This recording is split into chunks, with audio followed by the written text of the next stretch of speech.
할렐루야. 오늘도 주 앞에 나와 예배하시는 모든 성도님들을 주의 이름으로 환영하고 축복합니다. 우리 좌우 앞뒤를 바라보며 이렇게 인사 나누겠습니다. 주님만이 우리 소망 되십니다 라고 한번 인사하겠습니다. 우리 다 함께 자리에 일어나셔서 우리의 소망 되시는 주님 바라보면서 전심으로 예배하겠습니다.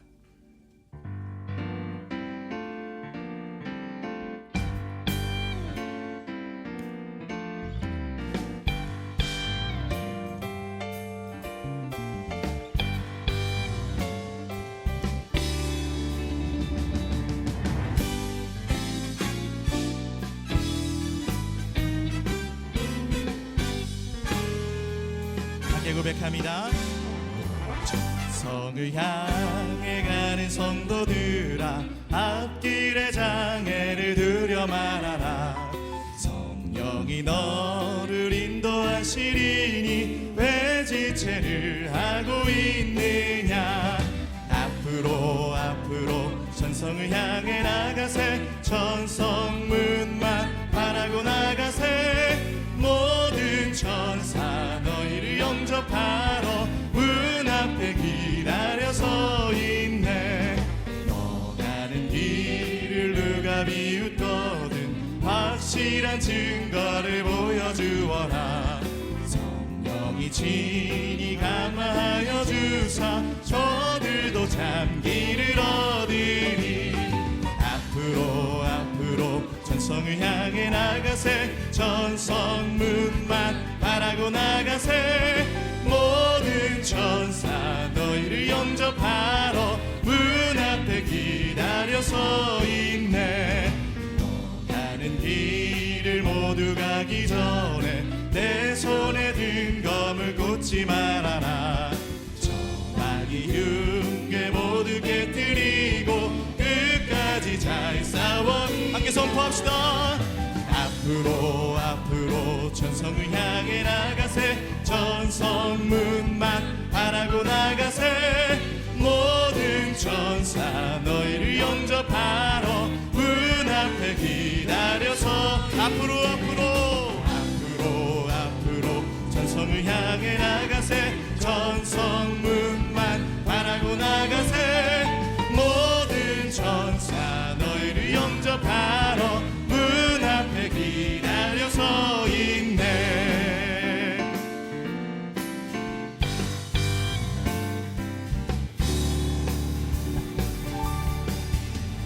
아버지여 우리는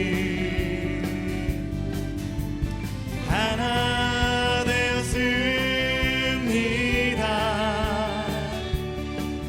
우리가 서로 섬김으로써 하나 되었으니 우리의 마음을 모아 고백합시다. Father make us one. Father make us one. Father make us one. Let the world may know you have sent your son. Father make us one. 아버지여 우리는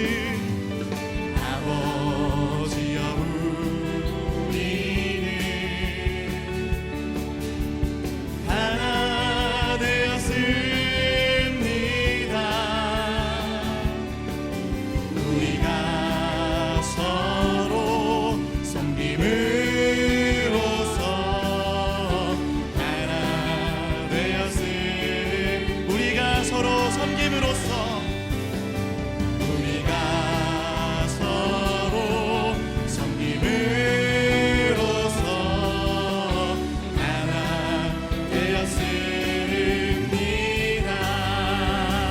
할렐루야. 우리를 주님의 이름으로 하나 되게 하시는 그 신실하신 주님을 찬양합니다. 주님 홀로 영광 받아 주시옵소서.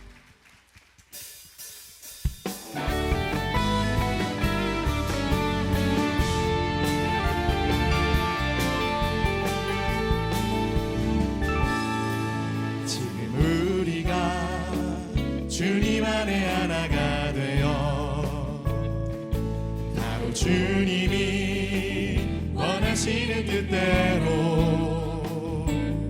주님의 크신 영광 높이는 노래가 되어 온 세상을 아름답게 하리. 우리 다시 한번 고백합니다. 지금 우리가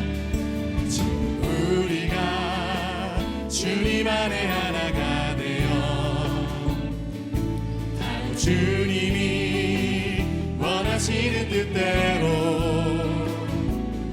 주님의 크신 영광 높이는 노래가 되어 온 세상을 아름답게 하리. 우리의 마음을 모아 고백합시다.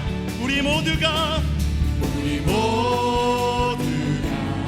주를 노래하는 아름다운 소리로 하나가 되어 바로 이곳을 더욱 아름답게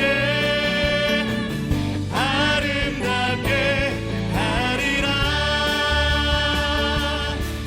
지금 우리가 주님 안에 하나가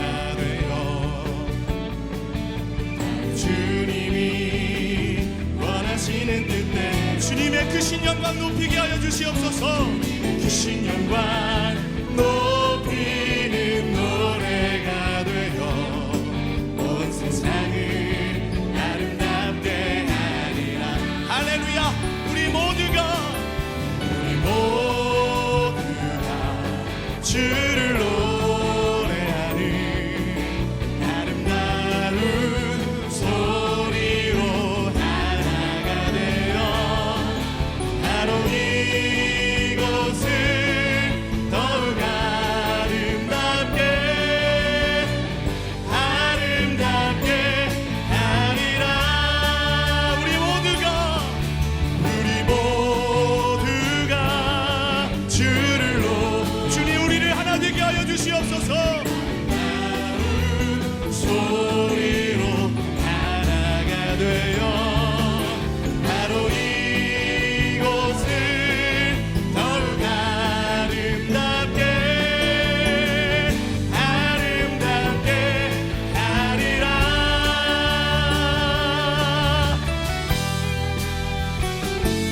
우리를 하나 되게 하시는 하나님, 우리의 찬양을 통해 놀라운 일 행하여 주시고 주님의 권세와 영광을 드러내어 주시옵소서. 함께 선포합니다.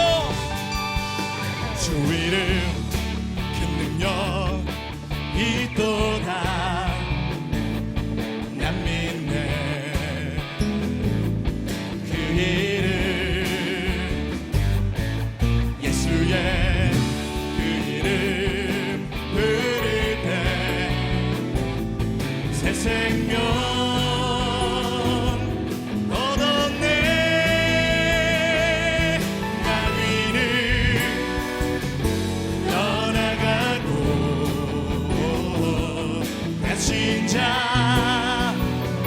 자유케 해. 모든 이름보다도 높은 이름 선포합시다. 주 예수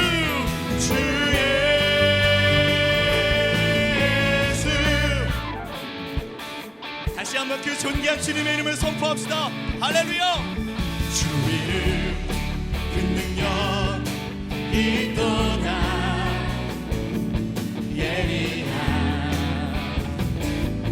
검처럼 예수의 그 이름 외치며 주여 선포합시다. 일어나 나가세 원수는 주발 앞에 무너져 떠나가는 모든 이름보다도 높은 이름 주의 두 손을 높이 들고 선포합시다. 마귀는 떠나가고 갇힌 자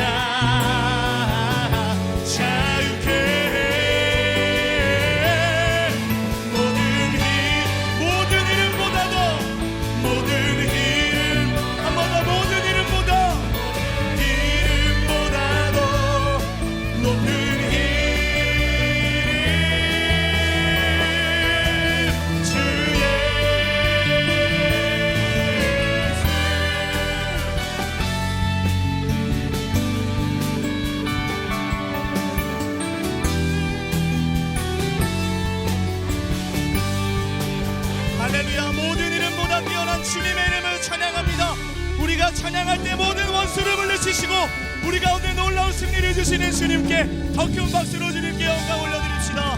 할렐루야. 아멘. 주님의 승리를 선포합니다. 아멘. 우리 자리에 앉아서 계속 주님 찬양하겠습니다.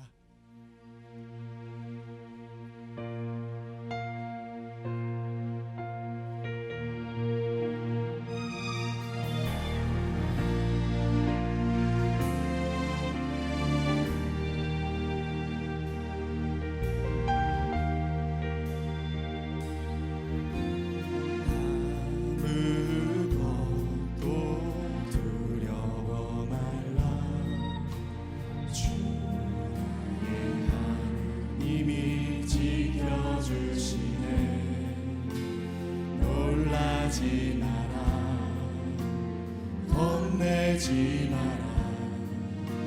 주님 나를 지켜주. 우리 가슴에 손을 얹고 우리 지키시는 주님 바라보면서 한 번 더 고백합시다. 아무것도 두려워 마라.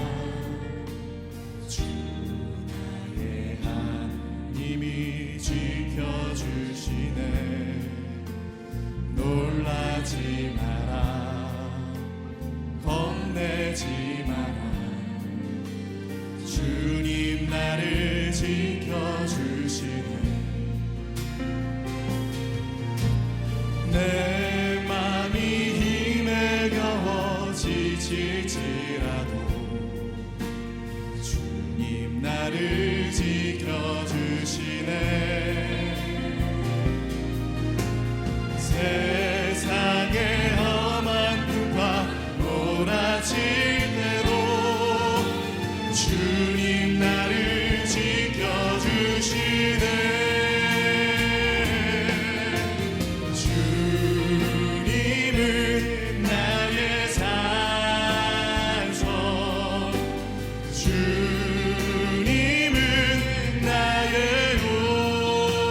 요새, 주님은 나의 소망, 나의 힘이 되신 여호와.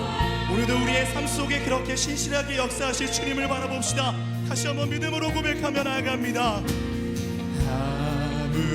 아무것도 두려워 말라. 주 나의 하나님이 지켜주시네. 놀라지 마라, 겁내지 마라, 겁내지 마라. 주님 나를 지켜주시네. 내 맘이 힘에 겨워 지칠지라도 주님 나를 지켜주시네. 세상의 험한 풍파 몰아칠 때도 주님 나를 우리를 지키신다 말씀하시는 그 주님의 말씀을 선포합시다. 주님은 나의 산성, 주님은 나의 요. 아멘. 주님은 나의 소망, 나의 힘이 되신. 다시 한번 고백합시다. 주님은 나의 산성, 주님은 나의 산성, 주님은 나의 요새, 주님은 나의 소망, 나의 힘이 되신 여호와. 여호와는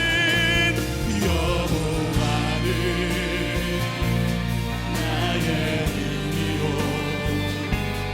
여호와는 나의 구원이시니 내가 누굴 두려워하리요. 여호와는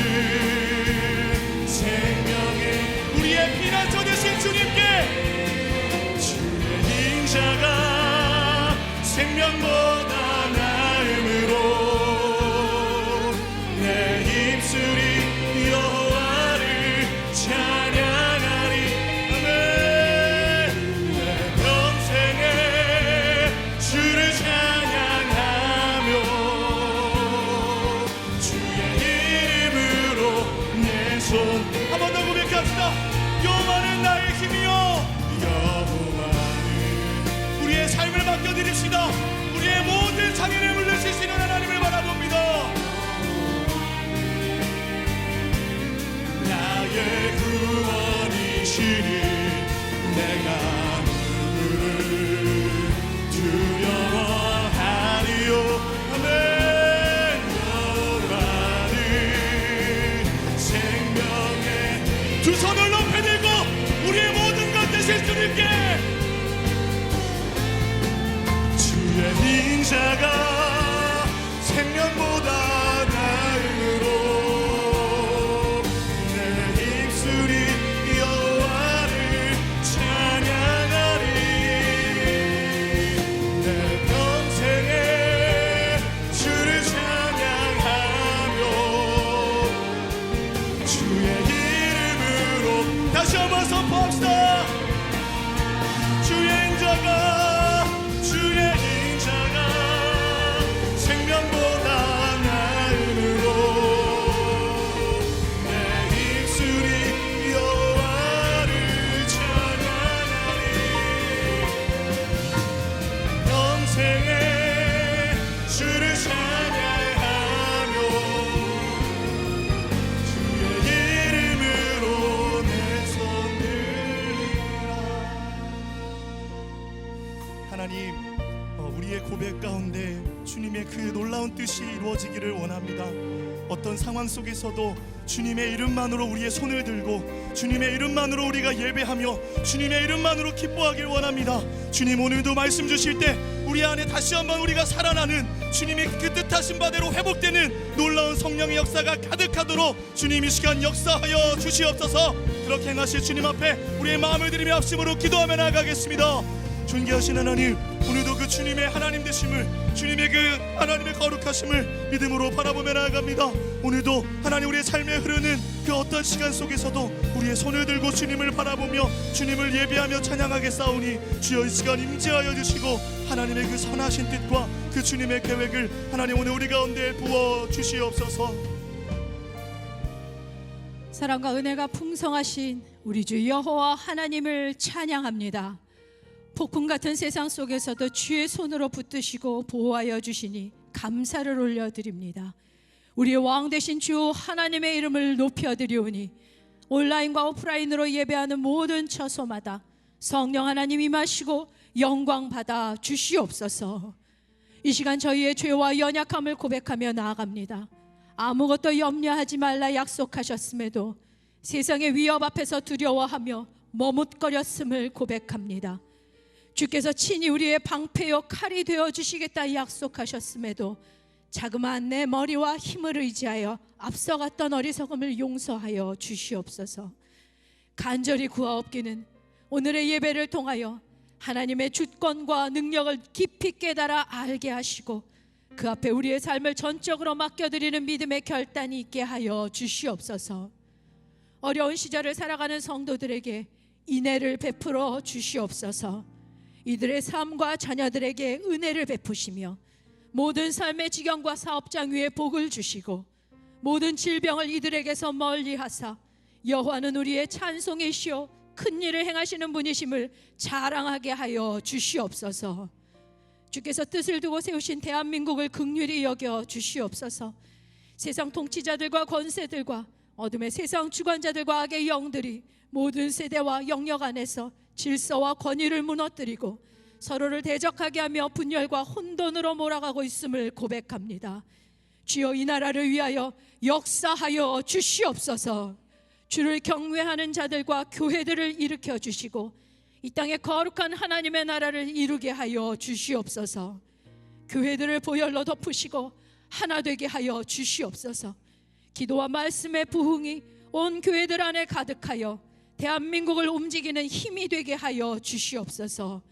이 일을 위하여 새로운 교회 위에 성령으로 기름 부으시고 주의 영광으로 충만케 하여 주시옵소서. 세상이 감당치 못할 예수의 권능으로 가득하게 하시고 행하는 모든 사역과 비전들이 기적같이 성취되게 하여 주시옵소서. 주께서 택하시고 부르신 한옥 목사님 위에 성령의 빛을 비추시고 하늘의 크고 은밀한 일들을 드러내어 주시옵소서. 말씀이 선포될 때마다 성도님들을 묶고 있었던 모든 어둠이 떠나며 생명의 역사로 가득한 날 되게 하여 주시옵소서. 강찬 사역자님의 특별 찬양 후에 큰 은혜 주시길 소망하고 오늘도 곳곳에서 예배를 섬기는 귀한 성길들 축복하여 주시옵소서. 이 모든 간구함에 응답하실 주님을 기대하오며 사랑하는 우리 구주 예수님의 이름으로 기도드립니다. 아멘. 주일 2부 예배 나오신 여러분 한 분 한 분을 주님의 이름으로 축복하고 또 환영합니다. 오늘의 예배를 통해 또 말씀과 찬양을 통해 우리 안에 성령의 임재가 충만히 임하는 은혜의 날 되기를 소망하면서 이 마음 담아서 옆에 분들과 함께 인사하기를 소망합니다. 성령 충만하십시오. 성령 충만하십시오. 우리 함께 서로를 향해 축복하며 나가도록 하겠습니다. 서로를 바라보며 축복하겠습니다. 축복합니다. 주님의 이름으로 축복합니다. 주님의 사랑으로 이곳에 모인 주의 거룩한 자녀에게 주님의 기쁨과 주님의 사랑이 충만하게 넘치기를.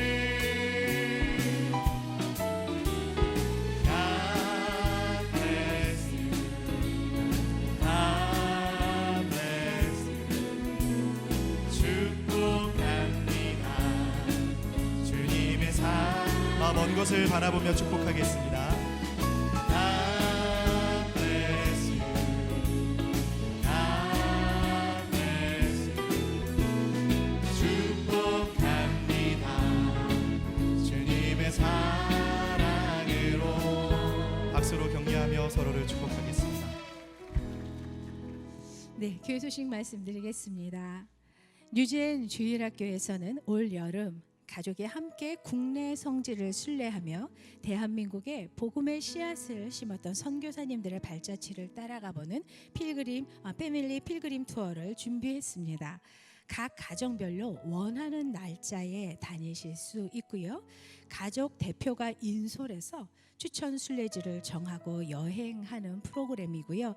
특별히 보시는 바와 같이 회비 10,000원이라고는 믿겨지지 않을 만한 이 패키지 가방도 여러분께 선물해 드리는데 꼭 크리스마스 선물처럼 이 안에 얼마나 다양한 것들이 다양하게 많이 들어있는지 모르겠습니다.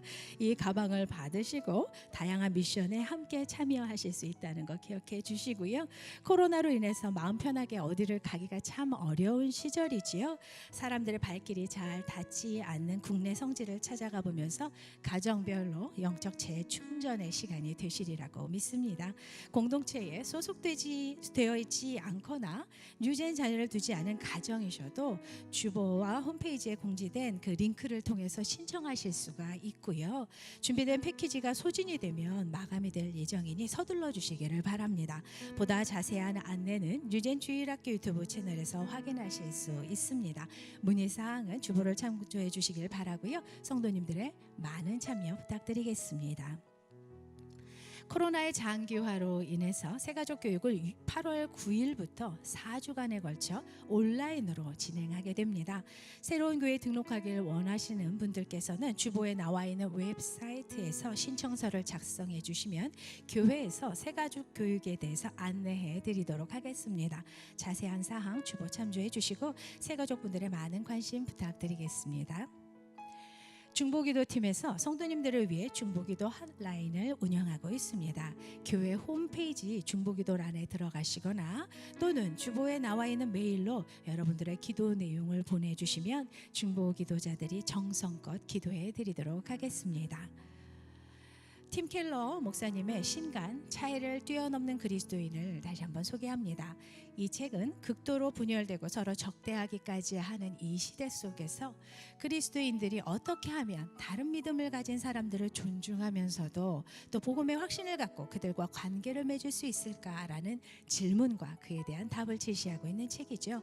이 책을 통해서 나와 다른 배경을 가진 세상 속에서 함께라는 것을 고민하면서 또 동시에 신실하게 진하게 우리가 그리스도를 바라보아야 하는 이유를 발견하게 되실 줄 믿습니다. 이 책은 예배 후 모바일 서점에서 구매하실 수 있습니다. 끝으로 오늘 특별 찬양을 올려드리는 강찬 사역자님의 찬양 CD가 예배 끝나고 로비에서 판매를 하게 됩니다. 특별히 찬양 사역자님의 사인회도 함께 진행이 되니까 예배 마치시고 나서 로비에서 많은 관심과 구매해 주시기를 부탁드립니다. 이제 강찬 사역자의 특순 후에 한옥 목사님께서 하나님의 말씀 전해 주시겠습니다.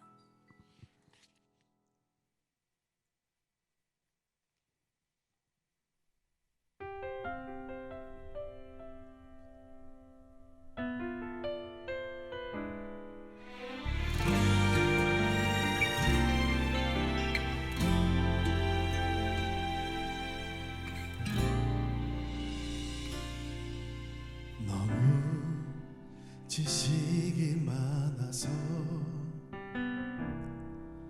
너무 생각이 많아서 주님의 십자가 눈물 없이 바라보는 그런 일 없기를 너무 많이 들어서 너무 익숙해져서 주님의 십자가 눈물 없이 바라보는 그런 일 없기를 줄이신 보혈에 지킨 그 살에 내 맘도 울고 아파하기를 주님의 어깨 짓누르던 십자가 볼 때마다 내 맘도 짓눌리기 나의 눈에 눈물이 보이기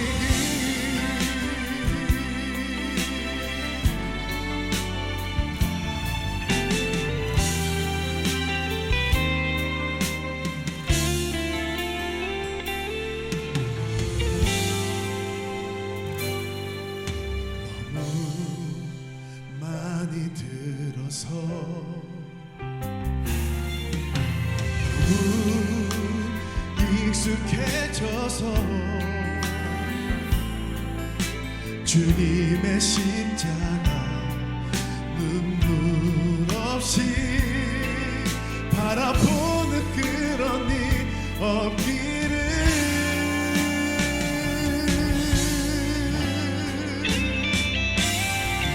줄이신 보혈에 지킨 그 살에 내 맘도 울고 아파하기를 주님의 어깨 짓누르던 십자가 볼 때마다 내 맘도 짓눌리기 나의 눈에 눈물이 보이기 주님의 십자가 눈물 없이 바라보는 그런 일 다시 없기를 주님이신 보혈에 지킨 그 살에 내 맘도 울고 아파하기를 주님의 어깨 짓누르던 십자가 볼 때마다 내 맘도 짓눌리기 나의 눈에 눈물이 보이기 나의 눈에 눈물이 고이기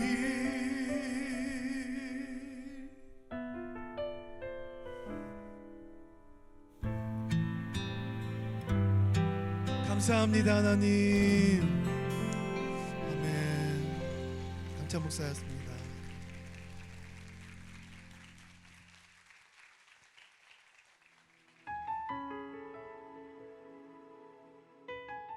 사울이 왕으로 뽑히다. 사무엘상 10장 17절에서 27절 말씀입니다. 사무엘이 백성을 미스바로 불러 여호와 앞에 모으고 이스라엘 자손에게 이르되 이스라엘 하나님 여호와께서 이같이 말씀하시기를 내가 이스라엘을 애굽에서 인도하여 내고 너희를 애굽인의 손과 너희를 압제하는 모든 나라의 손에서 건져내었느니라 하셨거늘 너희는 너희를 모든 재난과 고통 중에서 친히 구원하여 내신 너희의 하나님을 오늘 버리고 이르기를 우리 위에 왕을 세우라 하는도다. 그런즉 이제 너희의 지파대로 1000명씩 여호와 앞에 나아오라 하고 사무엘이 이에 이스라엘 모든 지파를 가까이 오게 하였더니 베냐민 지파가 뽑혔고 베냐민 지파를 그들의 가족별로 가까이 오게 하였더니 마드리의 가족이 뽑혔고 그 중에서 기스의 아들 사울이 뽑혔으나 그를 찾아도 찾지 못한지라. 그러므로 그들이 또 여호와께 묻되 그 사람이 여기 왔나이까? 여호와께서 대답하시되 그가 진보다리들 사이에 숨었느니라 하셨더라. 그들이 달려가서 거기서 그를 데려오매 그가 백성 중에 서니 다른 사람보다 어깨 위만큼 컸더라. 사무엘이 모든 백성에게 이르되 너희는 여호와께서 택하신 자를 보느냐? 모든 백성 중에 짝할 리가 없느니라 하니 모든 백성이 왕의 만세를 외쳐 부르니라. 사무엘이 나라의 제도를 백성에게 말하고 책에 기록하여 여호와 앞에 두고 모든 백성을 각기 집으로 보내매 사울도 기브와 자기 집으로 갈 때에 마음이 하나님께 감동된 유력한 자들과 함께 갔느니라. 어떤 불량배는 이르되 이 사람이 어떻게 우리를 구원하겠느냐 하고 멸시하며 예물을 바치지 아니하였으나 그는 잠잠하였더라. 할렐루야. 우리 하나님께 감사와 영광의 박수 올려드리겠습니다. 축복된 주일 예배하러 오신 여러분 모두에게 하나님의 은혜가 충만하기를 원하고 또 지금 함께 실시간 온라인으로 동참하고 계신 국내의 모든 우리 사랑하는 성도님들에게 하나님의 평강이 가득하기를 바랍니다. 오늘 아침 또 우리 CCM 찬양 사역자이신 강찬 목사님이 은혜 충만한 찬양해 주셨습니다. 저는 다음 주와 그 다음 주 2주간 여름 안식 휴가로 주일 강단을 비우게 되었습니다. 원래 매년 교회에서 허락해 주셔서 여름에 제가 한 달 안식월을 미국에 가 있는데 이번 코로나 사태로 인해서 이번에는 국내에서 4주간을 2주로 좀 단축해서 제가 이런 좀 힘든 시기에 강단을 오래 배우는 것이 좋지 않을 거라고 생각돼서 지방에 가서 2주 동안 조금 영적으로 육적으로 재충전하고 올라오도록 하겠습니다. 항상 매해 제가 없을 때는 의리를 지켜가지고 목사님이 없는데 내가 어떻게 있을 수가 있느냐 하면서 같이 이렇게 휴가를 가시는 분이 있는데 서울에 계시는 한은 여러분 꼭 주일 예배에 또 함께 잘 동참해 주시기를 바랍니다. 지방에 있어도 저는 항상 여러분들을 위해 기도하고 교회 상황을 체크하고 있겠습니다. 다음 주에 우리 1, 2, 3, 4부 예배 우리 부목사님들께서 설교해 주실 텐데 여러분은 그냥 인터넷에 등록하신 대로 그냥 2부 예배 나오시면 되겠습니다. 그래서 은혜 충만하게 받으시고 특히 우리 부목사님들 설교할 때 용기와 격려를 많이 주시기를 바랍니다. 우리 함께 기도하시고 말씀 보겠습니다. 사랑하는 아버지, 은혜를 감사합니다. 세상이 너무나 불안하고 한치 앞을 알 수 없는 이 힘든 시즌에 하루하루 살아간다는 것 자체가 버거울 때가 있습니다. 오늘 은혜 받고 힘 받기를 원합니다. 부족한 종은 가리시고 오직 우리 주님 홀로 영광 받아 주시옵소서. 예수님 이름으로 기도했습니다. 아멘. 지난주에 우리는 사무엘 선지자가 하나님의 인도하심대로 사울을 이스라엘 초대 왕으로 기름 부어 세우는 과정을 함께 살펴보았습니다. 사무엘을 통해서 하나님의 분명한 계시를 받았지만 사울은 아직도 긴가민가했습니다. 미천한 베냐민 지파 출신인 내가 어떻게 감히 이스라엘 전체의 왕이 될 수 있을 것인가? 불안해하는 사울을 위해서 하나님께서 세 개의 사인을 징표를 보여주시면서 확신을 주셨습니다. 하지만 이 모든 것은 사무엘과 사울 두 사람만 알고 하나님만 아시는 은밀한 과정에서 준비되었습니다. 지금 당장 우리 눈에 보이지 않는다고 해도 아무 일도 일어나지 않고 있는 것은 아닙니다. 오히려 하나님께서 아무도 모르는 상황에서 사무엘을 통해 사울을 준비하셨듯이 보이지 않는 곳에서 하나님께서 새로운 역사를 준비하고 계실 줄로 믿습니다. 17절 읽습니다. 사무엘이 백성을 미스바로 불러 여호와 앞에 모으고, 여기서 여호와 앞에 모았다는 것은 미스바에 있는 하나님의 성막 앞에 모았다는 뜻이죠. 여기서는 이스라엘 공동체가 민족의 중차대한 일을 결정할 때 총회로 모이는 곳입니다. 여기서 이제 사울을 공식적으로 이스라엘의 왕으로 세우는 과정을 이제 밟게 됩니다. 하나님께서 선택하신 장소가 미스바라는 사실을 주목하십시오. 미스바는 보통 장소가 아니지 않습니까? 20여 년 전에 사무엘이 백성들과 함께 민족의 죄를 회개하고 하나님께 돌아가자는 영적 대각성 집회를 열었던 그런 곳입니다. 그 부흥의 은혜의 힘으로 그들은 블레셋을 물리치고 나라가 새롭게 살아날 수 있었습니다. 사사시대 때 12지파로 나누어져서 각자 도생하던 이스라엘이 처음으로 우리가 한 민족이다, 우리가 하나가 되어 기도해야 된다는 것을 인식하게 된 것이 바로 미스바입니다. 사무엘이 그 미스바로 백성들을 다시 총집결시켜서 첫 번째 왕 사울을 세웁니다. 장소가 중요합니다. 성경에 보면 축복을 받기 위해서는 하나님이 그 시대에 쓰시는 지정하신 축복의 장소에 가 있는 것이 너무나 중요했어요. 부활하신 주님께서는 제자들에게 뭐라고 말씀하셨습니까? 예루살렘을 떠나지 말고 거기에서 하나님이 약속하신 것을 기다리라고 했잖아요. 그 당시 예루살렘은 여러 가지 일이 많아서 불안해서 떠나고 싶은 곳이었지만 제자들은 주님의 말씀을 붙들고 예루살렘을 지켰어요. 그 말씀대로 예루살렘의 마가다락방에서 전심으로 기도한 120 문도들이 성령 받고 사도행전의 주역이 되었습니다. 우리는 하나님의 때에 하나님의 축복의 예루살렘에 있어야 돼요. 아무리 좋은 노트북 컴퓨터도 와이파이 공간 안에 들어가 있어야 네트워크에 연결이 되잖아요.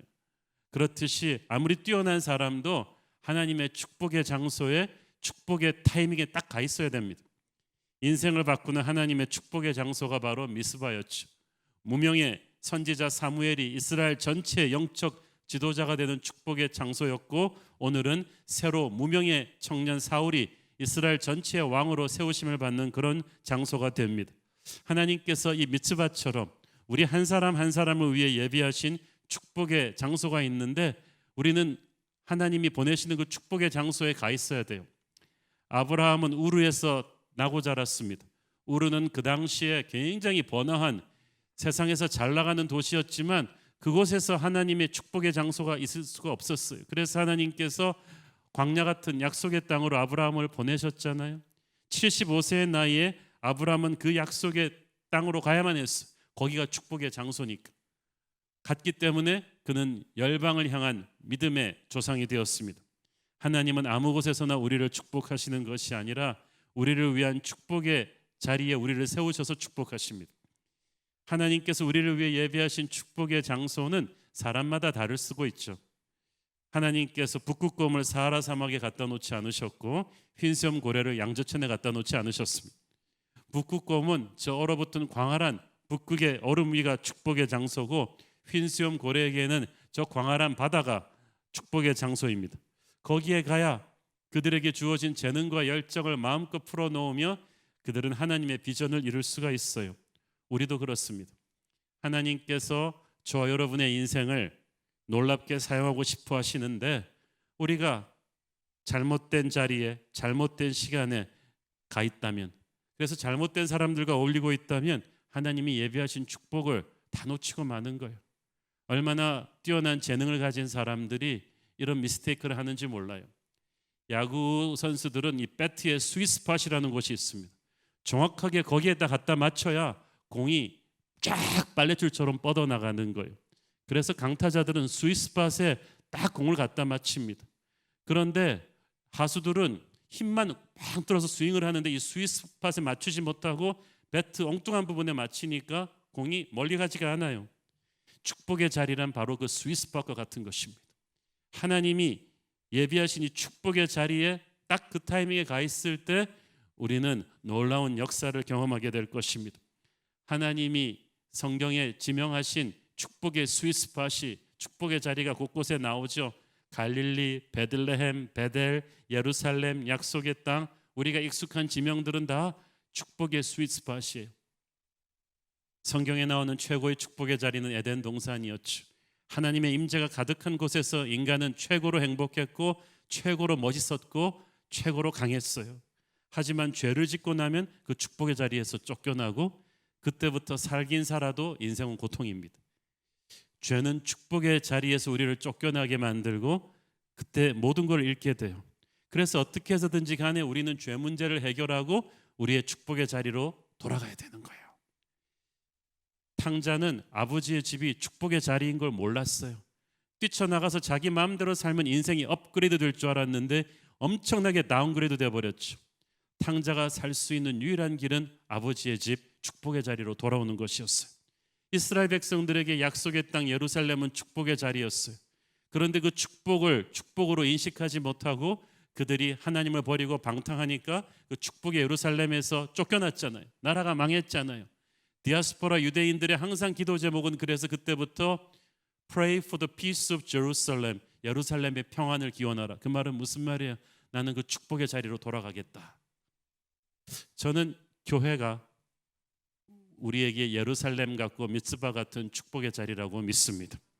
우리 인생의 중요한 시기에 좋은 교회, 좋은 목회자, 좋은 믿음의 형제 자매들을 만나는 이 신앙 공동체에 속해 있다는 것이 얼마나 큰 축복인 줄 몰라요. 우리 이민간 우리 성도들한테 제가 가끔씩 그런 연락을 받습니다. 목사님 있을 때 잘할 걸. 이 축복의 교회 공동체에 속해 있다는 것이 얼마나 큰 힘인지 몰랐다는 거예요. 이 축복의 자리에 있을 때 우리가 영적으로 살아나고 하나님의 비전을 맥시멈으로 이룰 수 있습니다. 저는 새로운 교회가 저와 여러분의 축복의 미츠바임을 믿습니다. 여기서 드리는 예배에, 여기서 드리는 기도에 하나님의 응답이 있을 것이고 기적이 체험될 것입니다. 사울이 이런 축복의 스윗스팟 이 미츠바에서 왕으로 세우심을 받습니다.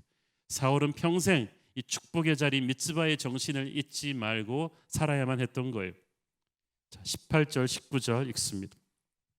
이스라엘 자손에게 이르되 이스라엘 하나님 여호와께서 이같이 말씀하시기를 내가 이스라엘을 애굽에서 인도하여 내고 너희를 애굽인의 손과 너희를 압지하는 모든 나라의 손에서 건져내었느니라 하셨거늘 너희는 너희를 모든 재난과 고통 중에서 친히 구원하여 내신 너희의 하나님을 오늘 버리고 이르기를 우리 위에 왕을 세우라 하는도다. 그런즉 이제 너희의 지파대로 1000명씩 여호와 앞에 나오라 하고. 자, 다시 한번 사무엘은 이 일이 그들이 주도해서 지금 하게 된 이 인간의 왕을 세우는 일이 얼마나 하나님의 마음을 아프게 하는 일이었는지를 상기시킵니다.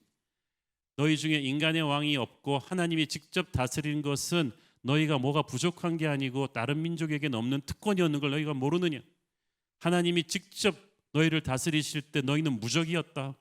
애굽의 압제에서 너를 구원하여 내시고 약속의 땅으로 인도하여 내시고 먹이시고 입히시고 모든 적들의 손에서 구원하신 하나님의 다이렉트 킹십, 직접적인 왕권을 거절하고 인간의 왕을 세우겠다고 너희들은 후회하게 될 것이다. 그리고 인간의 왕이 세워진다고 해도 너희들의 진정한 왕은 하나님이심을 알아라는 메시지였어요. 그리고 나서 이제 제비를 뽑습니다. 이스라엘은 민족의 중차대한 일을 할 때 제사장이 나와서 우림과 둠빔을 들고 이제 제비 뽑기로 결정하는 경우가 많았어요. 12,000명이나 되는, 그러니까 각 지파에서 1,000명 되는 남자들이 나와서 이 제비를 뽑아서 누가 첫 번째 왕이 될 것인가를 결정하는 것입니다.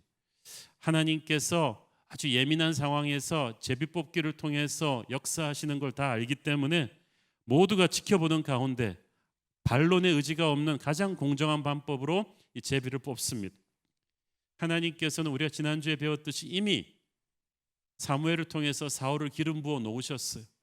그렇지만 굳이 모든 백성 앞에서 다시 한번 제비 뽑기의 과정을 거치는 것은 모두가 이것이 하나님의 뜻임을 받아들이게 하기 위해서였어요. 그래서 정말 성경에 보면은 하나님의 사람 세우는 과정이 굉장히 꼼꼼하고 아주 분명하고 투명합니다. 그래서 아무도 반론 제기를 못하도록 하는 거죠.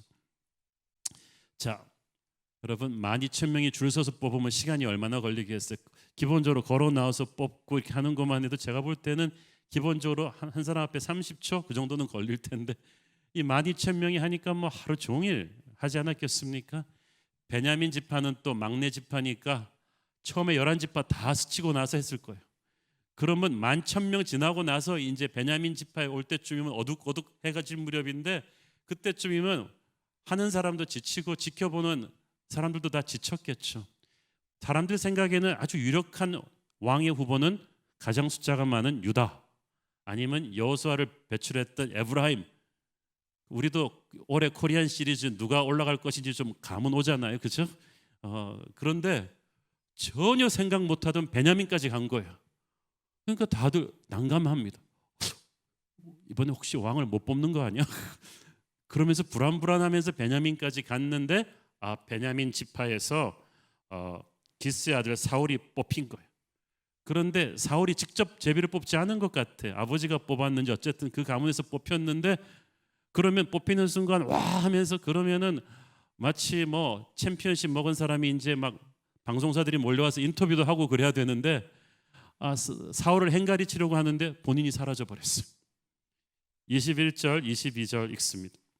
베냐민 지파를 그들의 가족별로 가까이 오게 하였더니 마드리의 가족이 뽑혔고 그 중에서 기스의 아들 사울이 뽑혔으나 그를 찾아도 찾지 못한지라. 그러므로 그들이 또 여호와께 묻되 그 사람이 여기 왔나이까? 여호와께서 대답하시되 그가 진보다리들 사이에 숨었느니라 하셨더라. 미스바로 전국에서 12,000명이 왔으니까 쌓아놓은 진보다리만 해도 막 엄청나게 컸겠죠. 사울이 갑자기 사라져 버리니까 하나님한테 물어야만 했어요. 얼마나 잘 숨었는지. 그래서 하나님이 천국의 CCTV로 두두두두 해갖고 잡아가지고 제 진보다리 속에 있다. 정말 당당한 영웅의 모습이 아니라 진보다리에서 끌려 나오는 이 사울의 모습 물어보고 싶어. 도대체 왜 그랬을까? 제가 보니까 사울이 진짜 이 상황을 감당할 수 없었던 것 같아요. 하나님이 물론 징표도 보여주시고 사전에 기름 부어주셨지만 막상 전국에서 사람들이 모여서 이 엄격한 제비뽑기를 통해서 자기 지파에게로 압축되어 오니까 이 사울이 과연 어떻게 나 같은 사람이 이 일을 감당할 수 있을까 하는 심적인 부담감이 컸던 것 같아요. 그래서 자기도 모르게 진보다리 속에 숨었는데 그것은 정말 겸손해서 숨은 거예요. 나는 감히 왕이 될 자격이 안 된다. 초창기에 사울은 이렇게 겸손했고 하나님이 그래서 사울에게 은혜를 주셨습니다. 저명한 기독교 역사학자 앤드류 월스는 그런 말을 했습니다. 기독교의 중심지는 다른 종교들과는 달리 끊임없이 이동하고 있다. 다른 종교들의 경우는 하나같이 그 옛날 처음 그 종교가 시작했던 거기가 지금도 그 종교의 중심지라는 거예요. 예를 들어서 아라비아의 메카에서 시작한 이슬람교의 중심은 지금도 중동입니다. 인도에서 시작한 힌두교의 중심은 지금도 인도인데 기독교는 예루살렘이 아니에요. 그 중심이 지금까지도 끊임없이 이동하고 있어요. 기독교의 중심지가 예루살렘이었다가 예루살렘 망하고 나서 그 다음에는 유대인들이 이방인이라고 멸시하던 안디옥으로 가더니 알렉산드리아, 그 다음에 로마, 북아프리카로 계속해서 이동한 거예요. 수세기 후에는 또 로마 제국에서 야만인들로 취급하던 영국, 독일, 프랑스의 부족들이 기독교 신앙을 받아들이면서 서유럽으로 기독교의 중심지가 옮겨서 1000년을 유럽이 기독교의 중심지가 됩니다. 그리고 나서 신대륙 미국이 다시 기독교의 중심지로 되더니 20세기부터는 한국을 비롯한 아시아와 남미, 아프리카가 기독교가 폭발적으로 성장했습니다. 지금 세계 50대 교회 대부분은 미국에 있지 않아요. 서구 열강으로부터 제3세계로 무시받던 지역들이 이제 20세기, 21세기에 기독교 중심이 되고 앞으로 수십 년 안에 기독교의 핵심은 미국과 유럽에서 완전히 떠날 것으로 예측이 됩니다. 왜 기독교의 중심이 이렇게 계속해서 움직이는가? 앤드류 월스는 이렇게 말합니다. 왜냐하면 기독교의 중심에는 십자가의 낮아짐이 있기 때문입니다. 십자가의 의미는 바로 나눠지고 나눠주고 섬겨주는 것인데 만약 기독교가 그런 섬김의 자리가 아닌 권력과 부의 자리를 오래 차지하면 십자가의 메시지가 점점 약해진다는 거예요. 그렇게 되면 기독교는 점잖고 안전한 사회 엘리트층의 종교로 변질이 됩니다. 그것은 진짜 기독교가 아니고 그렇게 힘을 잃은 기독교는 그것을 떠나서 다른 곳으로 이동하기 시작합니다. 아니, 하나님께서 촛대를 옮기시는 거예요. 사울은 처음 왕으로 세워지던 때 방송사 인터뷰가 아닌 진보다리에 숨어서 나는 왕이 될 자격이 없다고 진심으로 고백할 정도로 겸손했어요. 그래서 그에게 하나님의 은혜가 부어졌어요.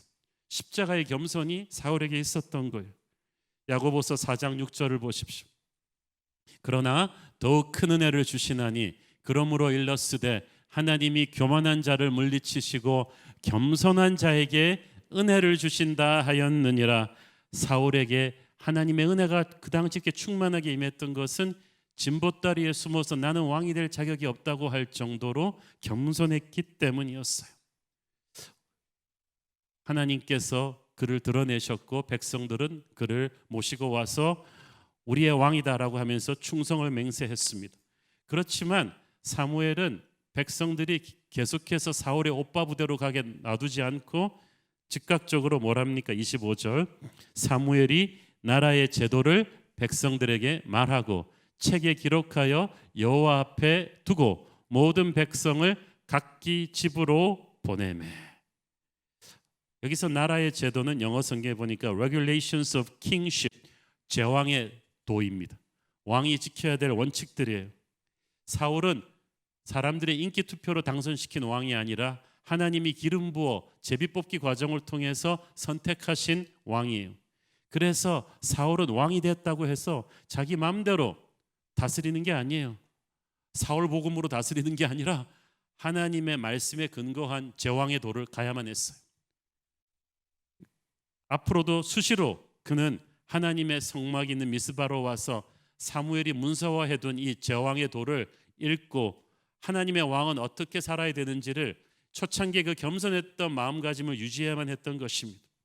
그런데 안타깝게도 훗날 왕위에 오른 사울은 하나님 눈치보다 사람 눈치 더 보다가 무너지게 되죠. 겸손은 자기를 비참하게 격화시키는 게 아니라 하나님의 눈을 가장 많이 의식하고 사는 것입니다. 자, 사무엘이 백성을 각기 집으로 보냈고 사울도 집으로 돌아갔어요. 비록 제비뽑기로 왕으로 추대되었다고는 하지만 아직 공식적인 즉위식 절차가 남아 있었습니다. 아직 왕궁도 준비되지 않았고 관료 조직도 하나도 준비되어 있지 않았는데 이 준비되어 가는 과정을 거쳐서 공식적으로 즉위식이 되기까지 사무엘이 쉼표를 찍어준 거예요. 다음 설교에서 알게 되지만 이 기다리는 동안에 하나님이 행하실 또 중요한 일이 하나 남아 있었어요. 자, 사울이 이렇게 온 이스라엘의 축복을 받고 집으로 돌아가는 과정에서 모든 것이 순탄했던 것만은 아닙니다. 모두가 사울의 이름을 부르며 환호했던 건 아니에요. 27절 보세요. 어떤 불량배는 이르되 이 사람이 어떻게 우리를 구원하겠느냐 하고 멸시하여 예물을 바치지 아니하였으나 그는 잠잠하였더라. 불량배, 영어 성경에 보니까 trouble maker, 항상 사고치는 좀 그런 사람들이 있었던 것 같아요. 그 사람들이 사울이 왕이 된 것을 축하하는 것보다는 비아냥거렸어요. 항상 보면 다른 사람의 성공을 축하하지 못하는 사람들이 있습니다. TV에 유명한 사람들 중에 자기 학창시절 친구가 나왔을 때 이러는 사람들이 있어요. 아, 저 녀석 그때는 내 똘만이었는데 공부도 잘 못했는데 시골 녀석이 재수가 좋아 출세했네, 줄을 잘 잡았나 봐. 자꾸 이런 식으로 나와 친한 사람들의 성공을 우리는 깎아내려요. 그리고 우리는 생각하기를 남을 비판하고 그들의 성공을 깎아내릴 때 우리가 높아진다고 생각하는데 천만의 말씀. 남을 깎아내리는 사람을 높게 평가하는 사람은 세상에 아무도 없어요. 오히려 여러분 자꾸 남을 깎아내리잖아요. 여러분 정말 없어 보여요. 정말 큰 사람은 다른 사람을 깎아내리지 않습니다. 다른 사람의 성공을 진심으로 축복해주고 칭찬해주죠. 여러분이 다른 사람의 성공을 진심으로 축복해 줄 수 없다면 여러분은 결코 그 사람을 넘어설 수 없어요. 여러분이 그 사람을 넘어서는 진짜 큰 사람이 되기를 원한다면, 그리고 하나님이 여러분과 함께 한다는 확신이 있다면 결코 다른 사람의 성공을 폄하하거나 질투하거나 흔들리지 않아야 돼요. 하나님께서 여러분 가까이 있는 사람을 높이셨다, 그가 성공했다, 그거는 여러분을 비참하게 만들기 위해서가 아니라 여러분도 높이기 위해서요. 우리가 진심으로 그들의 성공을 축복하고 격려한다면 언젠가는 그들의 성공이 또 하나님이 쓰시는 우리의 축복의 디딤돌이 될 것입니다. 선지자 사무엘이 사울을 하나님이 세우신 왕으로 기름 붓고 모두가 축하하는데도 이 불량한 사람들은 사울을 멸시하고 예물도 바치지 않았어요. 아마 베냐민 지파보다 훨씬 큰 가문, 유다나 에브라임 가문의 왕이 되고 싶었던 사람들의 추종자들이었던 모양이죠. 그러나 그들이 이렇게 노골적으로 사울을 비판하는데도 사울은 잠잠하였다고 했죠. 그냥 침묵했습니다. 분하고 욱한 화난 마음이 들었을 텐데 사울이 그들과 맞서 싸우지 않았어요. 어떤 영어 쓴 게 보니까 사울이 크게 마음을 쓰지 않았다고 돼 있어요. 여러분, 여기서 우리가 배울 게 있는데, 인생에서 무시할 거는 무시해야 된다.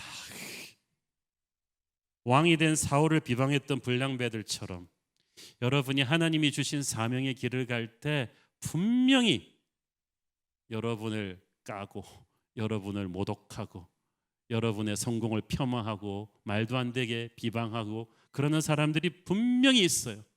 예수님한테도 있었는데 여러분한테 없을 리가 없어요. 그런데 우리가 그 공격하는 사람들의 말 한마디 한마디를 가지고 묵상하고 막 고민하고 밤에 잠 못 이루고 있으면 괜히 막 위궤양이 생기고 분노의 쓴뿌리가 우리의 영혼을 파괴시킬 거예요. 여러분, 우리를 향해서 던지는 사람들의 무책임한 독화살 같은 말들을 너무 붙들고 생각하지 마세요. 우리가 하나님의 말씀에 어긋나는 죄를 짓고 있지 않는 한 그런 말들은 그냥 딱 오면 바로바로 반사해버리시고 쓰레기통에 막 넣어버리세요. 여러분이 받지 않으면 그들이 뱉은 독한 말은 자기 자신에게 돌아갈 거예요. 제가 오래전에 멘토하던 한 연예인 형제는 지속적인 노이로제에 걸렸는데 악플을 너무 성실하게 찾아서 읽어요. 성경은 잘 안 읽으면서 악플은 하루 종일 읽고 그리고 막 묵상하고 왜 그랬을까 이를 갈고. 여러분, 그건 읽어볼 가치가 없는 것들이잖아요. 왜 우리가 그걸 붙들고 있어야 됩니까? 특히 우리를 비방하는 사람들과 싸워서는 안 됩니다. 사울은 젊은 혈기에 이제 왕으로 추대받은 자신을, 하나님이 세우신 자신을 무시하고 이렇게 공격하는 불량한 사람들에게 화를 내며 달려들 수도 있었죠. 지금 환호하는 군중의 지지를 받고 있기 때문에 그들을 향해서 화를 내도 사울에게는 명분이 있었어요. 그러나 사울이 자신의 비판자들과 싸우지 않았어요. 이것은 왕으로 세워진 사울이 한 정말 지혜로운 결정이었습니다. 우리가 그들과 싸우면 같은 레벨로 내려가는 거거든요.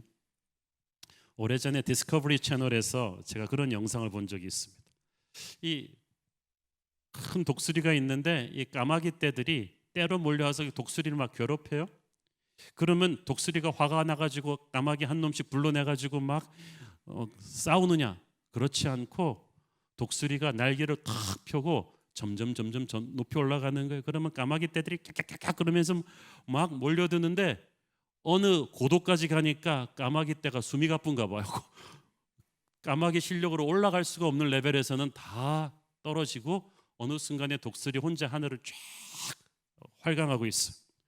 제가 그걸 보면서 느낀 게 있어요. 우리가 인생을 살 때 까마귀 떼처럼 우리를 항상 쪼는 사람들이 있을 텐데 그들과 우리가 같이 싸우면 우리도 까마귀가 되는 거예요. 그런데 여러분 따라하세요. 나는 까마귀가 아니다. 나는 독수리다. 하나님이 독수리의 날개침이 올라감 같이 오르도록 존재하신 걸작품이다. 우리가 까마귀가 아니고 독수리일진데 우리가 까마귀랑 싸우게 생겼어요. 맞서지 말고 오히려 날개를 펴고 그들은 막 떠들라고 하고 더 높이 하나님이 주신 비전을 향해서 우리는 계속 가는 거예요. 어느 포인트에 이르면 까마귀 떼들은 숨차갖고 따라오지도 못해요. 어느 순간에 돌아보면 우리 찬양 가사처럼 너희를 힘들게 하던 적들은 어디 있느냐? 다 사라져 버릴 거예요. 우리는 하나님의 큰 용사입니다. 큰 용사는 큰 싸움을 싸우지 작은 싸움을 싸우지 않아요. 큰 싸움을 위해서 에너지를 축적합니다. 불필요한 작은 싸움들을 까마귀들과 싸우면서 시간 낭비, 에너지 낭비하지 않거든요. 국가의 명예를 걸고 세계 태권도 챔피언십 결승전을 내일 눈앞에 둔 국가대표 선수가 동네 불량배들이랑 말다툼하고 싸우겠어요? 인생에서 우리가 싸워야 될 싸움은 꼭 싸워야 하지만 꼭 싸우지 않아도 될 싸움들은 싸우지 말아야 돼요. 그냥 무시해버려야 돼요. 까마귀는요, 독수리가 자기와 싸워주기를 원하고 있어요. 그래야 유명해지거든요. 쟤 독수리랑 한판 붙었대. 그게 사탄이 원하는 거예요. 그런데 독수리가 상대를 안 해주면 까마귀는 그냥 옛날처럼 계속 비참하게 가는 거고, 독수리가 까마귀를 상대하면 독수리가 까마귀 되는 거예요. 마귀가 원하는 게 그거 아닙니까? 여러분, 만약 여러분을 비판하는 모든 사람에 맞서서 여러분이 일일이 자기를 변호하고 일일이 자신의 옳음을 막 입증하고 상대를 굴복시키려고 한다면, 그렇게 막 살아간다면 나중에 진짜 하나님을 위해서 강한 용사로 한판을 벌여야 될 때 여러분 지쳐 있을 거예요. 너무 쓸데없는 싸움을 싸우느라고 소진된 거예요. 그래서 예수님께서 할 수만 있다면 모든 사람과 평화하라고 하셨어요. 예수님을 공격하던 수많은 바리새인들, 빌라도 포함해서 예수님은 싸우지 않으셨어요. 다 까마귀니까. 예수님은 지금 모든 어둠의 권세의 헤드인 마귀를 부수러 오신 분이기 때문에 그런 쓸데없는 싸움을 싸우지 않았어요. 지금 사울이 그런 거예요. 이스라엘의 왕으로 추대받은 사울이 지금 동네 불량배들이랑 시비 붙어서 무슨 이득이 있겠어요? 같은 부류로 취급받을 뿐이죠. 그러기에는 사울은 지금 너무 큰 사람이에요. 여러분이 누구랑 싸우기를 선택하는가에 따라서 여러분의 인물의 크기가 결정되는 거예요. 여러분이 까마귀랑 싸우면 까마귀예요. 여러분은 독수리이기 때문에 까마귀와 싸우지 않아요. 내가 이 싸움을 싸워서 이긴들 이득이 무엇입니까? 이 생각을 하면 대부분의 싸움은 싸울 가치가 없어요. 우리는 하나님의 걸작품이고 하나님의 위대한 챔피언, 독수리입니다. 우리를 함부로 비평하는 사람들과 계속해서 우리가 싸우게 되면 그들은 우리 수준으로 올라오는 거고 우리는 그들 수준으로 내려가는 거거든요. 싸울 가치가 없는 사람들을 그냥 버려두십시오. 하나님이 때가 되면 다 정리하실 것입니다. 비평자들과 싸우지 않을 뿐 아니라 가슴에 한을 품고 살지도 마세요. 어떤 사람은 싸우지도 않은데 막 가슴에 묵혀놔. 막 이를 갈면서 내가 지금 힘이 없어서 가만히 있지 언젠가는 두고 보자 그러면서 이를 바드득 할. 희한해. 우리를 칭찬하고 격려한 사람들의 말은 금방 잊어버리는데 우리를 욕하고 긁은 사람들의 말은 그냥 깊이 박혀가지고 아침마다 일어나서 커피 마시면서 그걸 묵상합니다. 어떤 분은 20대 때 입사한 회사에서 직속 상사가 아주 못된 사람이 걸렸어요. 툭하면 이분이 지방에서 왔다고 사투리 흉내내면서 모욕하고 좋은 대학 못 나왔다고 모욕하고 막 얼마나 집안에 그렇게 잘 자지 못한다고 모독하고 이런 인격 모독을 주는 직장 상사에 대한 분노를 갖고 있었는데 그 뒤 이제 회사를 옮기고 이분도 이제 더 좋은 데로 가서 승진하고 그랬는데 그 상사에 대한 분노를 날마다 잊지를 못하는 거예요. 노이로제 걸릴 정도. 또 우연히 그 상사를 10여 년 만에 다시 만나게 됐어요. 기가 막힌 게 뭐냐 하면 자기를 기억도 못하더래요. 너무 자기가 억울한 거예요. 10여 년의 세월을 그가 준 상처를 나는 바득바득 씹으면서 살았는데 얘는 기억도 못해. 그러면서 깨달았대. 내가 얼마나 어리석었던가. 저런 못된 인간이 아무 생각 없이 무책임하게 던진 말의 독화살을 왜 내가 가슴에 붙들고 살았던가. 여러분, 쓰레기 같은 말은 그냥 쓰레기 취급을 하세요. 우리 내 머릿속에 지우개라는 말도 있잖아요. 우리 머릿속에 보혈의 지우개를 가지고 싹싹 지워버리는 거예요. 여러분, 어떻게 하면 나는 한 번도 비난받지 않을까? 욕먹지 않을까? 어떻게 하면 모든 사람을 행복하게 해줄 수 있을까라는 생각을 버리세요. 그거는 예수님도 못하신 일이에요. 예수님도 미워서 계속해서 욕하고 거짓rumor 퍼뜨리는 사람이 그렇게 많았는데 뭐 우리가 예수님보다 위대합니까? 이 정도 욕먹은 거면은 그래도 감사하는 거죠. 여러분, 여러분을 비난하는 사람들 여러분 편으로 만들기 위해서 그 사람이 요구하는 모든 것을 여러분이 다 들어주잖아요. 그래도 그 사람은 새 걸 또 찾을 거야. 창조적이거든요, 비난자들이. 그렇기 때문에 그런 시도를 하지 마세요. 어차피 그런 사람은 다 있을 거라는 생각을 하고, 까마귀 때는 항상 있을 것이다 생각을 하고 살아야 돼요.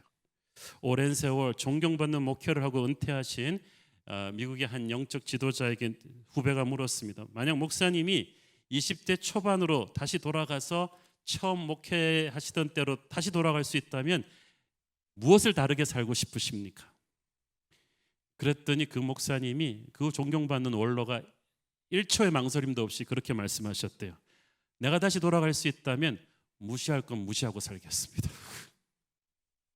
저는 비판하는 사람들에게 너무 일일이 대답해주고 그들 앞에서 나를 변명하려 했고 그들을 만족시키려 하다가 너무 많은 시간과 에너지를 젊은 날 낭비했던 것 같습니다. 나는 모든 사람이 나를 이해하고 좋아하게 하려고 애쓰지 않겠습니다. 내가 죄를 짓지 않는 한 하나님을 바라보며 살겠습니다. 여러분, 우리도 그래야 되지 않겠습니까? 언젠가 천국 심판대 앞에 설 때 우리 인생의 무게를 평가하실 분은 예수님이시지 우리를 무책임하게 공격한 사람들이 아니잖아요. 그렇기 때문에 우리는 비판자들의 의견이 아닌 나를 향한 예수님의 의견을 집중하고 살아야죠. 악은 선으로 이깁니다. 사울이 자신을 멸시하는 비방자들에게 상처받지 않고 그들을 무시하고 털고 갈 수 있었던 것은 사울의 옆에 하나님이 붙여주신 좋은 사람들이 있었기 때문이죠. 26절 시작. 사울도 기브아 자기 집으로 갈 때에 마음이 하나님께 감동된 유력한 자들과 함께 갔느니라. 여기서 유력한 자들이 valiant men, 용맹하고 단호한 사람들인데 whose heart God has touched, 그들의 마음을 하나님이 만져 놓으셨다는 거예요. 성령께서 마음을 감동시켜서 사울 옆에 붙였어요. 사울의 개인적 카리스마로 끌어당긴 사람들이 아니라, 사울의 오빠 부대가 아니라 하나님이 붙여주신 이너서클이에요. 영어 단어 이너서클이란 말이 있죠. 나를 둘러싼 가장 가까운 원안에 있는 사람들, 내가 항상 교제하고 대화하고 내게 영향력을 끼칠 수 있는 사람들을 말하는데, 우리의 이너서클을 어떤 사람들로 유지하는가에 따라서 인생이 달라집니다. 시편 1편에 나오잖아요. 복 있는 사람은 악인의 꾀를 따르지 아니하고 죄인들의 길에 서지 아니하며 오만한 자들의 자리에 앉지 않으니라. 그 이너서클에서 악인, 죄인, 오만한 자를 일단 다 빼야 돼요. 하나님의 복을 누리려면 그렇게 다 빼고 나서 우리는 시냇가에 심은 푸르른 나무가 될 수 있는 거예요. 여러분에게 지속적으로 영향을 미친 여러분의 교제권에서 악인을 빼야 돼. 근데 악인이 뭐 연쇄살인범 같은 그런 사람들만 말하는 게 아니에요. 하나님을 불순종하는 사람들, 불평과 원망을 하는 사람들, 냉소적이고 부정적이고 미움과 분열을 조장하는 말을 하는 사람들을 여러분의 이너서클에서 빼야 돼요.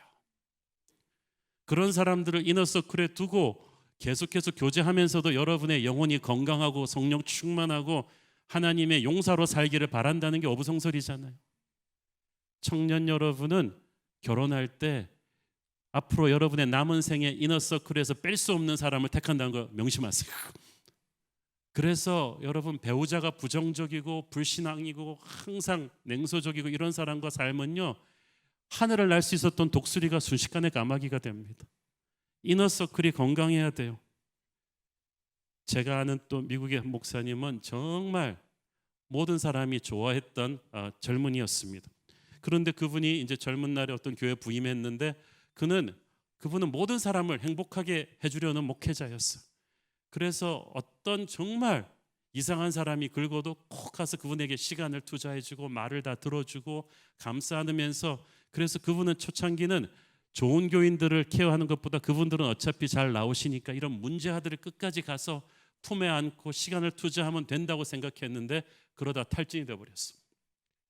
그리고 위기가 왔을 때 자기를 그토록 공격하고 떠나갔던 사람은 자기가 가장 시간을 많이 들이고 정성을 쏟았던 이너서클이 힘들지만 포함해 주었던 사람들이라는 거예요. 제가 탕 깨달았대. 문제 생겼을 때 그 하나님 앞에 엎드렸을 때 하나님께서 그걸 깨닫게 하셨대. 네 힘으로 사람들을 모을 수는 없다. 성령께서 모아주는 것이고, some people come, some people go. 어떤 사람들은 오고 어떤 사람들은 가게 할 텐데 모든 사람을 행복하게 하시려고 하지 말고 너는 하나님을 높여라. 그리고 하나님이 보내주는 사람들에게 신실하면 된다.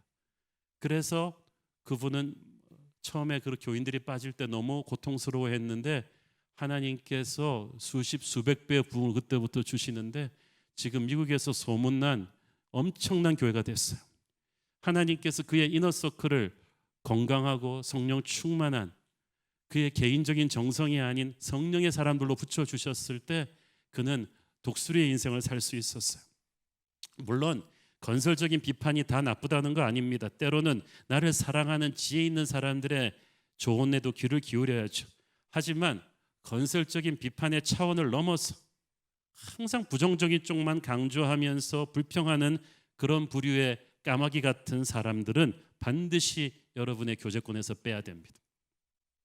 까마귀 떼와 교제하면서 우리는 독수리의 인생을 살 수는 없어요. 독수리처럼 살고 싶다면 일단 까마귀 떼부터 정리하셔야 돼요. 그 독수리들과 함께 해야 돼요. 누가 독수리입니까? 믿음의 사람, 기도하는 사람, 항상 예수님의 눈으로 우리를 보고 격려해 주는 사람, 그들이 독수리예요. 그들과 시간을 보내셔야 돼요. 여러분이 생각하기에 이 사람이 내 적인가 아군인가 이렇게 긴가민가 하는 생각이 드는 사람은 독수리 아니에요. 그들은 사역의 대상이지 사역의 동지들이 아닌 거예요. 이걸 착각하면 안 돼요. 사역의 대상을 이너서클에다 넣으면 안 된다는 거예요. 얼마나 인생이 피곤해요.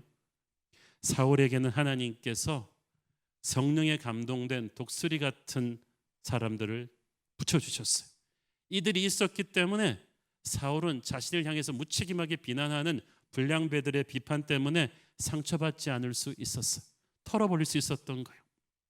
예수님도 보면요, 이 이너스클이 아주 튼튼하셨어요. 수많은 사람들이 있었지만 12제자가 있었고 또 12제자 중에서도 베드로, 야고보, 요한 이 세 사람을 항상 데리고 다니셨고 정말 중요한 일을 할 때는 이 이너서클과 함께 하셨어요. 부정적인 사람들은 다 뺐잖아요. 배당장 야이로의 죽은 딸을 살리실 때도 보십시오. 예수님이 가셨더니 이미 딸 죽었는데 와서 뭐 하겠냐고 온갖 부정적인 말들을 사람들이 다 하니까 예수님 다 나가게 하시고 애 부모랑 이 이너서클만 딱 남겼어요. 그리고 그 아이를 다시 살리셨어요. 성령의 역사는 가룟 유다도 내보내고 불평하는 사람 내보내고 우리는 메뚜기 떼와도 갔다 그러던 사람들 다 광야에서 없어지게 하고 믿음의 이너서클 독수리가 모여서 하나님의 역사가 이루어지는 줄로 믿습니다. 여러분, 우리에게 주어진 사명은 크고 갈 길이 멀어요. 우리를 불신하고 비판하는 까마귀 떼들을 설득하느라고 그들과 싸우느라고 내가 시간 낭비, 힘 낭비할 여유가 없어요. 우리를 믿어주고 주 안에서 함께 기도해주고 격려하는 독수리와도 같은 이너서클을 딱 만드세요. 사울을 세우신 이는 하나님이십니다. 그러므로 지금 사울의 권위를 모독하는 자들은 하나님의 권위를 모독하는 자들이에요. 그런 사람들의 처리는 하나님께 맡기고 우리는 우리의 길을 가면 되는 거예요. 다음번 설교에서 알게 되지만 하나님께서는 얼마 안 돼서 모든 까마귀 떼들의 입을 확 다물게 하는 기적 같은 신화적인 승리를 사울에게 안겨주십니다. 그래서 사울을 막 공격했던 이 불량한 사람들은 숨도 못 쉬고 두렵게 만드셨어요. 하나님께서는 내 원수의 목전에서 내게 상을 베푸시는 분인 줄 믿습니다. 여러분을 비판하는 비판자들이 아무리 욕을 해도 그들은 점점 우리가 하나님의 축복을 받고 부흥하는 것을 보고 기가 질리게 될 것입니다. 우리가 그들과 맞대거리하지 않고 하나님만 높이고 신실하게 전진한다면 날아오르는 독수리처럼 그들은 끝까지 쫓아오지도 못하고 무너지는 까마귀가 될 것입니다. 우리를 비방하는 자들 앞에서 우리를 높이실 하나님을 바라보십시오. 아무것도 두려워하지 말고 오직 하나님만 바라보며 승리하는 저와 여러분 되기를 바랍니다. 기도하겠습니다. 주님, 은혜를 감사합니다. 사울이 하나님의 선택으로 왕이 되었고 하나님이 붙여주신 성령의 사람들이 있었기에 그를 무책임하게 비판하는 사람들에게 사울이 낙심하지 않았습니다. 주님, 우리도 그렇게 살게 하여 주옵소서. 우리 원수의 목전에서 상을 베푸시는 주님을 믿고 승리하게 하옵소서. 예수님 이름으로 기도했습니다. 아멘. 다 함께 일어나셔서 봉헌 찬양 드리겠습니다.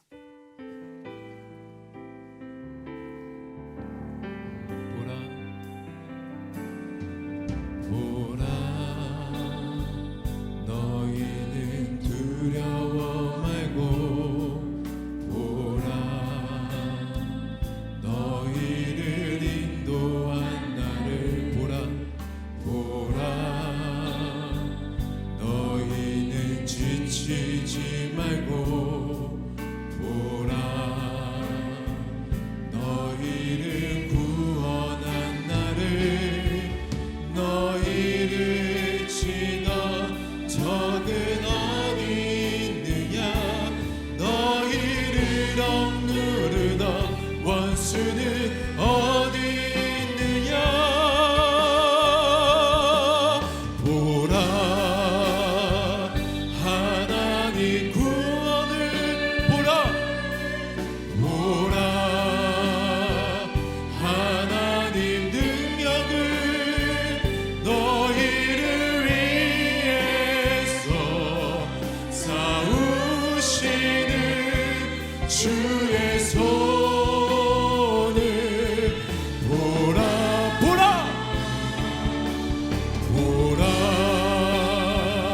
하나님 구원을 보라 하나님 능력을 너희를 위해서 싸우시는 주의 손을 보라 성령의 새바람 성령의 새바람 이 땅에 불어오소서 주의 영그 생기로 우리를 다시 살리사 이 땅에 하나님 영광 거하는 그런 교회가 되게 하소서 열방에 하나님 영광 빛 그런 교회가 되게 하소서. 사랑하는 아버지, 이 시간에 우리 투병 중인 우리 환우들을 위해 기도합니다. 척추 질환으로 고통받고 있는 성도님이 있습니다. 연주를 하는데 손의 원인을 알 수 없는 통증으로 고통 중에 있는 성도가 있습니다. 전립선암으로, 췌장암으로, 유방암으로 투병 중인 성도들이 있는데 주께서 찾아가셔서 손을 붙들어 주시고 내가 너와 함께 한다고 말씀하여 주옵소서. 우울함과 낙심이 떠나게 하여 주시고 온몸으로 성령의 치료하는 광선이 들어가서 몸 안에 하나의 암세포도 없도록 고통도 없도록 주께서 치유를 주시옵소서.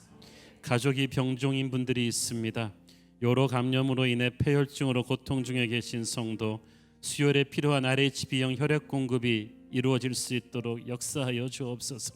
하인두암으로 투병 중인 성도에게 은혜를 주시고 뇌졸중으로, 디스크 수술로, 폐암으로 출혈이 심한 성도를 불쌍히 여겨 주시옵소서. 우울증과 자살 충동으로 군 입대 훈련소에서 많은 어려움이 있는 아들이 있습니다. 주께서 가족의 이런 아픔들을 위해 기도하는 성도들에게 찾아가 주셔서 위로해 주옵소서.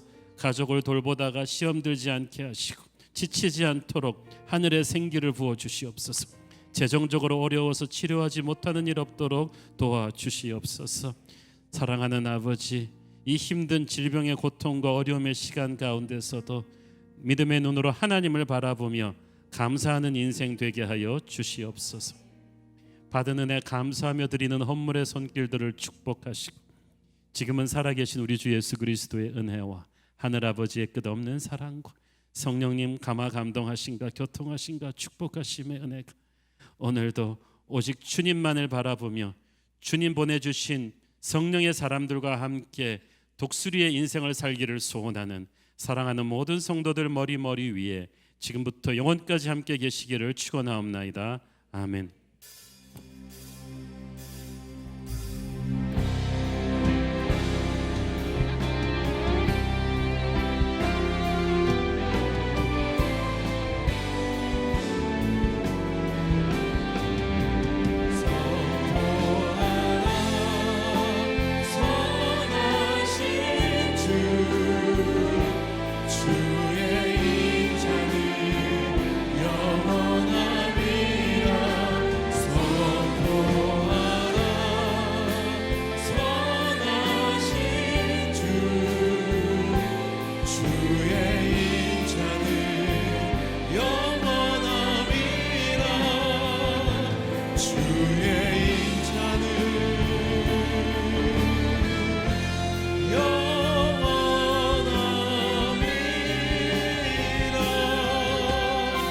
예배를 받으신 하나님 우리 영광의 박수 올려드리겠습니다. 할렐루야. 주님을 찬양합니다. 예배를 마쳤습니다. 한 주간도 주님과 함께 승리하시길 기도하겠습니다. 사랑하고 축복합니다.